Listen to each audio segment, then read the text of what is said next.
Então é isso, né? A gente oficialmente elegeu o Bolsonaro como nosso novo presidente da República. Agora nos resta sentar e esperar e ver qual vai ser. Muita gente votou nele acreditando que ele não ia realmente seguir com as coisas que ele falava, mas nessa última semana a gente já entrou em processo de transição de governo e a gente já viu várias coisas acontecendo. Já tem alguns eleitores do Bolsonaro falando por aí que estão arrependidos, mas agora o que é que a gente faz? Tem algumas coisas que a gente já pode prever o que vai acontecer e é melhor a gente saber antes e discutir sobre isso pra gente conseguir estar preparado pra quando essas coisas realmente vierem a acontecer. Uma coisa muito importante que a gente precisa olhar é comparar o Bolsonaro com o presidente Rodrigo Duterte das Filipinas. Se você não tá ligado muito bem no caso das Filipinas, eles elegeram um presidente que prometeu que ia combater a violência e o tráfico de drogas nas Filipinas. Filipinas é um país, assim, muito bonito, por sinal, se você for procurar as praias, que fica na Ásia, e as Filipinas é muito conhecida por estar ali no caminho do tráfico de drogas. E o Duterte queria combater isso, combater os traficantes,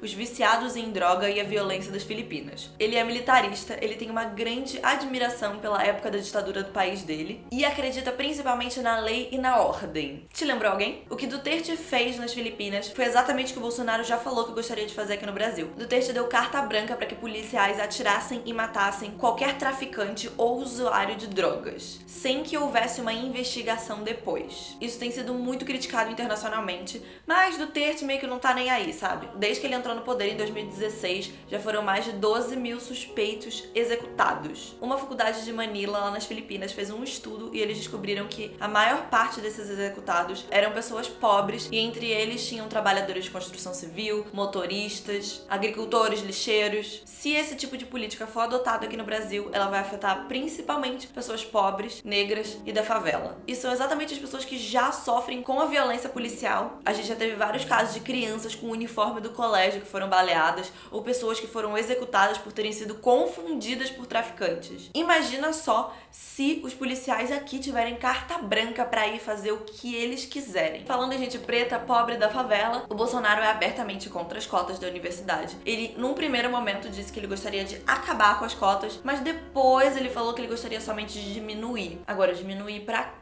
quantos por cento a gente não sabe. Mas isso é uma coisa que ele com certeza vai tentar mexer no governo dele. E se você for gay, a OAB já deu uma nota oficial dizendo que se você tem planos de se casar, que você faça isso o mais rápido possível para ter certeza de que você não vai perder seus direitos. O Bolsonaro defende a família tradicional brasileira, que é composta por um homem, uma mulher e crianças, e que casais homossexuais não estão dentro disso. É que ele vai lutar contra a união homoafetiva. Então, se você tem um parceiro ou uma parceira e você quer se casar com essa pessoa, que você faça o mais rápido possível, porque infelizmente a gente não sabe por quanto tempo casais homossexuais vão poder se casar. Uma coisa que é muito importante não deixar de falar é que, falando de LGBT, se você for gay ou trans, o seu problema não é só o Bolsonaro. É importante você se preocupar com os tipos de violência que o Bolsonaro, sendo presidente, acaba legitimando. Aqui em São Paulo, nessa última semana, já tiveram diversas travestis que foram espancadas. Eu, pessoalmente, tenho amigos que já sofreram algum tipo de violência legitimada pelo Bolsonaro na rua nesses últimos dias. De pessoas gritarem com eles e falarem que o Bolsonaro agora não vai deixar que seja viado. Enfim, pelo amor de tudo que é de mais sagrado, toma cuidado. Evita andar sozinho na rua, pelo menos nesse primeiro momento,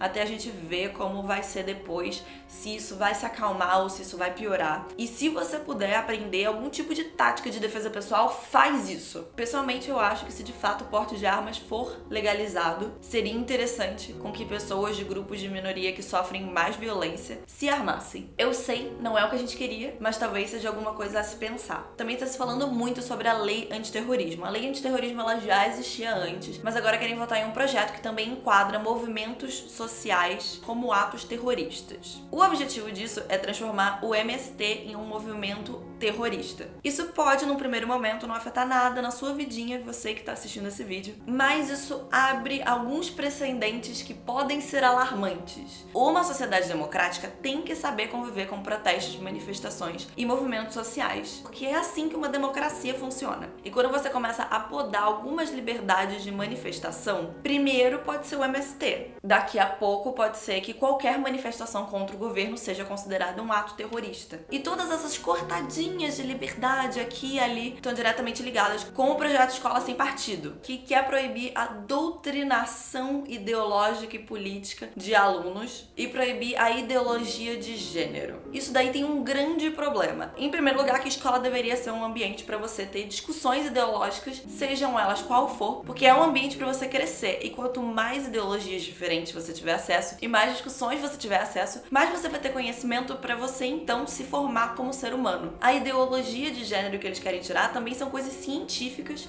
que eles querem tirar simplesmente por não concordar. A grande verdade é que isso abre precedente para que você esteja tendo uma aula e simplesmente entre um policial para assistir e ver o que o seu professor tá te falando ou não, para ver se aquilo é considerado ilegal ou não. Que se parece muito assim com a época da ditadura militar. As coisas começam a ser realmente um problema quando você simplesmente ter ideias diferentes do governo começa a ser visto como um crime. Não deveria ser da autoridade do governo te dizer como pensar. Caso de fato o projeto da Escola Sem Partido vá à frente, é muito importante que você, aluno que está no colégio, seja a resistência a isso e dê o apoio para os seus professores. Todo mundo deveria ter o livre acesso ao conhecimento, seja ele estudar sobre fascismo, nazismo, marxismo, o que seja. Agora vamos falar um pouco de possivelmente quem vai mais se fuder em toda essa história. No projeto de governo do Bolsonaro dizia que ele queria de fato fundir o Ministério da Agricultura com o Ministério do Meio Ambiente. Isso estava no projeto de governo dele. Aí ele foi eleito e disse que de fato iria fazer isso. Só que agora ele começou a voltar atrás. O motivo dele ter voltado atrás foi por pressão dos fazendeiros, porque diversos países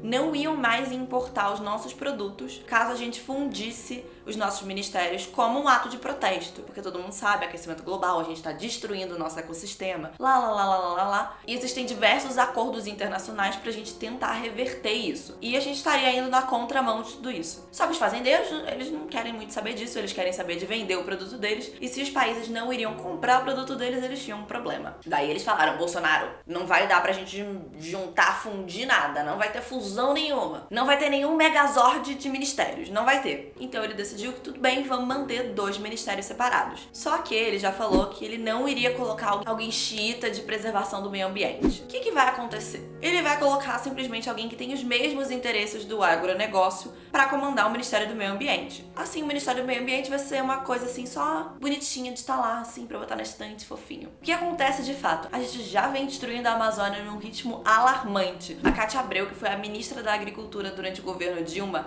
recebeu uma premiação do Greenpeace que se chama Motosserra de Ouro. E ela é dada para entidades que colaboram com o desmatamento do nosso planeta. A minha opinião é que eu acho que seria menos pior se de fato o Bolsonaro tivesse fundido os ministérios, porque aí a gente ia sofrer mais pressão internacional para não desmatar do que mantendo os dois. Mas, né?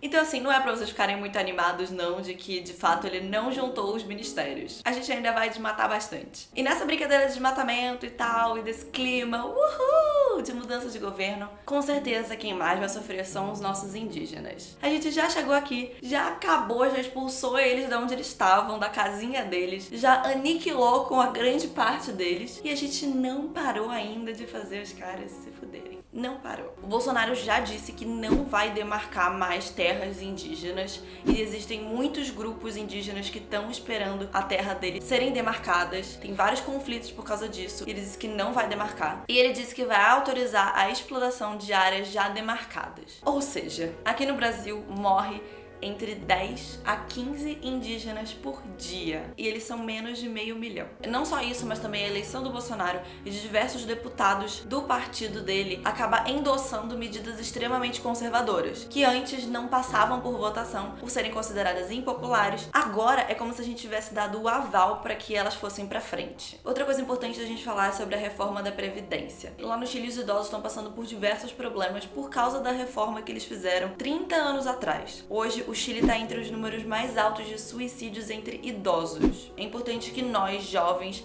a gente comece a pensar no nosso futuro financeiro agora e que a gente comece a tomar medidas para que a gente não dependa da Previdência no futuro, porque a gente não sabe como vai ser. Lá no Chile, os idosos recebem entre 40% e 60% de um salário mínimo. Isso é muito pouco, ainda mais contando o idoso, que tem diversos gastos com saúde. A gente precisa encontrar outros jeitos e outras soluções para não depender disso. E começar a pensar agora. Quanto mais cedo você começar a se preocupar com isso, menos você vai se preocupar com isso no futuro. Eu espero sinceramente que seja um governo incrível, é o que eu mais quero. É óbvio que eu quero ver o meu país florescer, mas mais importante ainda do que só a economia de um país é a liberdade dos seus indivíduos para que eles sejam felizes. Não adianta nada a gente ter uma economia que floresça, sendo que a população tá pagando esse preço. E que a gente aprenda a ouvir, a conviver e a dialogar em união pra gente tomar as melhores decisões possíveis. E pra você que tá se sentindo desesperançoso com tudo isso, não esquece que você não tá sozinho. E é importante a gente se unir agora e fazer barulho caso sejam tomadas decisões que a gente não aprova. Um governo deveria responder às suas pessoas